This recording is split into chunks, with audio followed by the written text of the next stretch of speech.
नमस्कार प्यारे मित्रों, द ग्रेट एजुकेशन के ऑनलाइन प्लेटफॉर्म के माध्यम से मैं राम सर आप सभी का बहुत बहुत स्वागत अभिनंदन करता हूं। प्यारे मित्रों, आज आप लोगों के लिए एक बेहतरीन सेशन लेकर आया हूं। जैसा कि आपको सामने से दिख रहा होगा कि आज हम आप लोगों को साइंस से संबंधित उस महत्वपूर्ण प्रश्नों को लेकर आए हैं जहां से एग्जाम में बार बार प्रश्न पूछे जाते हैं और ऐसे प्रश्न को देखकर बच्चा घबरा कर यदि प्रश्न को या तो छोड़कर चला जाता है या तो वो कहीं बहुत बड़ी गलती कर बैठता है और गलत ऑप्शन छेड़ करके जो है उन सारे प्रश्नों को गलत करके चला आता है। तो आज मैंने उन सारे महत्वपूर्ण प्रश्नों को लिया है जो आपको एग्जाम में बार बार परेशान करने का कार्य करते हैं। आज आप लोग देखेंगे यहाँ पर हमने उन सारे प्रश्नों को कवर करने का प्रयास किया है जो आपकी एग्जाम की दृष्टि से बेहद महत्वपूर्ण है।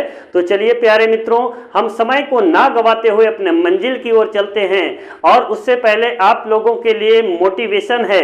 आज का मोटिवेशन मेरा क्या है कि कलम से क्रांति आ सकती है। जी हाँ, कलम से क्रांति आ सकती है, कलम से कलाम पैदा हो सकते हैं और कलम में वो ताकत है जो आपके इतिहास को बदल सकती है। जी हाँ, आपने सही सुना। और चलिए हम इस कलम की क्रांति को आगे बढ़ाते हुए आज एक बेहतरीन सेशन की ओर चलते हैं और देखते हैं कि वे साइंस से कौन से ऐसे प्रश्न हैं जो आपको बार बार एग्जाम में परेशान करने का कार्य करते हैं। तो आप देखेंगे फर्स्ट प्रश्न पर देखेंगे, इस पर लिखा हुआ है LSD। जी हाँ, क्या लिखा है? इस पर लिखा हुआ है LSD का पूरा नाम क्या है? तो याद रखना, LSD एक भ्रम उत्पन्न करने वाला पदार्थ होता है। जी हाँ, क्या है? LSD एक भ्रम उत्पन्न करने वाला पदार्थ होता है और इसका नाम क्या है? Lysergic acid डाइइथाइलेमाइड। जी हाँ, लाइसर्जिक डाइइथाइलेमाइड LSD का ये पूरा नाम है, लाइसर्जिक एसिड डाइइथाइलेमाइड। और इसका कार्य क्या है? यह भ्रम उत्पन्न कर देता है, भ्रमित कर देने वाला एक प्रकार का पदार्थ है जो कवक से तैयार होता है। और इस कवक का नाम क्या है प्यारे मित्रों? ये आपके सामने है। इस कवक का नाम है क्लेविसेप्स कवक। जी हाँ, क्या नाम है? क्लेविसेप्स कवक इसका नाम है। इस कवक से LSD तैयार होता है जो भ्रम उत्पन्न करने वाला एक प्रकार का पदार्थ होता है। तो चलिए प्यारे मित्रों, आई होप कि आप लोग जो है LSD के बारे में समझ पाए होंगे। अब इसके आगे चलते हैं और प्रश्न नंबर 2 की ओर चलते हैं और देखते हैं कि वह कौन सा साइंस का ऐसा महत्वपूर्ण प्रश्न है। तो देखिए सेकंड पे क्या लिखा है? जिबरेलिन हार्मोन्स का कार्य क्या है? जी हाँ, जिबरेलिन हार्मोन्स का कार्य क्या है या किससे प्राप्त होता है? तो याद रखना, यह पौधे की वृद्धि करने वाला हार्मोन्स है। जी हाँ, क्या करता है? पौधे की लंबाई में वृद्धि करने वाला हार्मोन्स को क्या कहा जाता है? जिबरेलिन हार्मोन्स, जो पौधे की लंबाई में वृद्धि कर देता है। और ये किससे प्राप्त होता है? तो याद रखना, अगर हम जिबरेलिन हार्मोन्स की बात करें तो फ्यूजेरियम मोनोलिफार्मी कवक से तैयार होता है। जी हाँ, किससे तैयार होता है?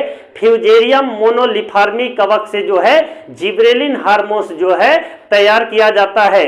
अब चलेंगे प्रश्न नंबर 3 की ओर चलेंगे और देखेंगे कि केल्विन चक्र कहां पर संपन्न होता है। जी हाँ, केल्विन चक्र कहां पर संपन्न होता है? तो याद रखना, स्ट्रोमा में। जी हाँ, कहां पर? तो याद रखना, स्ट्रोमा में जो है केल्विन चक्र संपन्न होता है। और आपको यहां से 2 प्रश्न और माइंड में याद आ रहा है। प्रकाश संश्लेषण की प्रकाश आश्रित प्रक्रिया कहां पर संपन्न होती है? कहां पर संपन्न होती है? ग्रेना में। जबकि प्रकाश संश्लेषण की प्रकाशहीन प्रक्रिया की बात करें तो स्ट्रोमा में संपन्न होती है। जहां पर केल्विन चक्र संपन्न होता है वहां पर प्रकाशहीन प्रक्रिया होती है। इन सारे पॉइंट को एक एक करके आप नोट करते चलिएगा और देखिएगा आप लोगों की एग्जाम की दृष्टि से ये साइंस के जितने भी महत्वपूर्ण मैंने प्रश्न लिया है या कहीं ना कहीं जो है एग्जाम में आए हुए प्रश्न है। आप चलेंगे प्रश्न नंबर 4 की ओर चलेंगे और देखेंगे डबल रोटी उद्योग में किस ईस्ट का प्रयोग किया जाता है। जी हाँ, डबल रोटी उद्योग में किस ईस्ट का प्रयोग किया जाता है? उस ईस्ट का नाम बताना है जिस ईस्ट का प्रयोग डबल रोटी उद्योग में किया जाता है। तो इसका आंसर क्या होने वाला है प्यारे साथियों? इसका आंसर होने वाला है साइक्रोमाइसिस सेरेविसी। जी हाँ, साइक्रोमाइसिस सेरेविसी जो है यह एक प्रकार का ईस्ट होता है जिसका प्रयोग कहां पर किया जाता है, डबल रोटी, पाव रोटी, इससे आप जानते हैं ना, डबल रोटी का मतलब पाव रोटी, और डबल रोटी इसको बोलते हैं। डबल रोटी उद्योग में जो है साइक्रोमाइसिस सेरेविसिस का प्रयोग किया जाता है। इन सारे पॉइंट को आप ध्यान से रखते हुए आप कॉपी और पेन में नोट करने का कार्य कीजिएगा ताकि यहां से प्रश्न बने तो उसकी धज्जियां उड़ा दो एक एक करके। तो चलेंगे अब पांचवें प्रश्न की ओर देखेंगे। पांचवा प्रश्न क्या है, प्रकाश संश्लेषण की क्रिया में ऊर्जा का रूपांतरण किस रूप में होता है। जी हाँ, प्रकाश संश्लेषण क्रिया में ऊर्जा का रूपांतरण किस रूप में होता है, तो इसका जो आंसर होने वाला है प्यारे मित्रों, रासायनिक ऊर्जा के रूप में होता है। जी हाँ, प्रकाश संश्लेषण क्रिया में ऊर्जा का रूपांतरण किस रूप में होता है, तो याद रखना रासायनिक ऊर्जा के रूप में इसका जो आंसर होगा, रासायनिक ऊर्जा के रूप में इसका जो है रूपांतरण होने का कार्य होता है।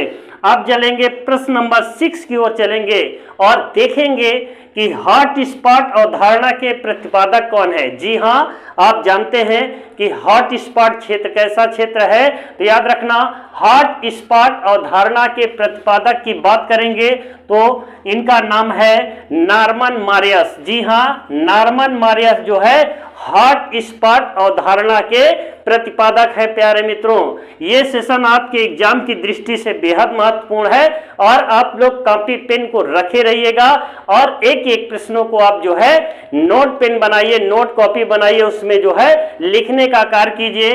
अब प्रश्न नंबर 7वें प्रश्न की ओर चलेंगे और देखेंगे प्राथमिक प्रदूषक का उदाहरण। जी हाँ, प्राथमिक प्रदूषक के उदाहरण कौन कौन से हैं, तो याद रखना CO2, carbon dioxide, carbon monoxide और सल्फर है। इन सारे पॉइंट को आप नोट करिएगा प्यारे मित्रों, जो कि एग्जाम की दृष्टि से बेहद महत्वपूर्ण है। और आप लोगों ने यदि अभी पिछले जो वीडियो नहीं देखे हैं, वो साइंस से संबंधित मैंने एक एक टॉपिक्स को पढ़ाया है।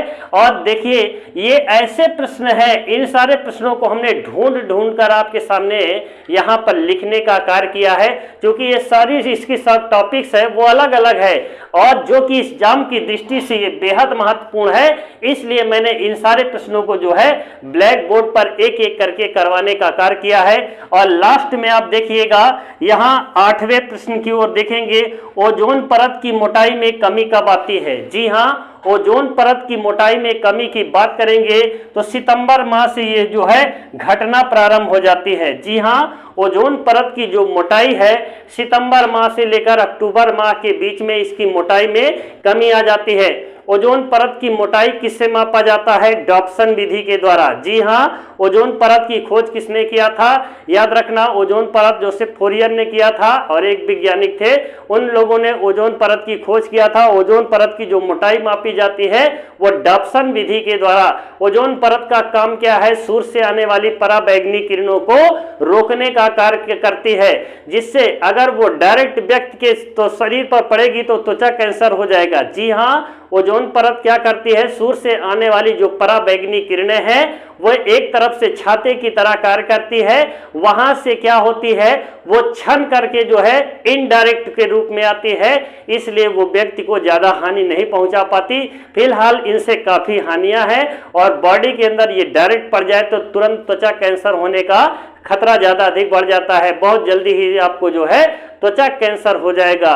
इसलिए याद रखना ओजोन परत जो है एक छतरी की तरह कार्य करती है। प्यारे मित्रों, आई होप कि आप लोग मेरी बात को समझ रहे होंगे और यहां से बनने वाले उन सारे प्रश्नों को मैंने लिया है जो आपकी एग्जाम की दृष्टि से बेहद महत्वपूर्ण है। और प्यारे मित्रों, आप लोग इस सेशन को देखिएगा, अगर सेशन आप लोगों को पसंद आता है तो आप लोग अन्य लोगों के बीच में शेयर कीजिए, अपने दोस्तों के बीच में शेयर कीजिए और अधिक से अधिक लोगों के बीच में शेयर करने का कार्य कीजिए। और जो बच्चे चैनल पर नए हैं कृपया वो चैनल को लाइक एंड सब्सक्राइब कर दीजिएगा। आज की क्लास को यहीं पर विराम करते हैं। जय हिंद, जय भारत।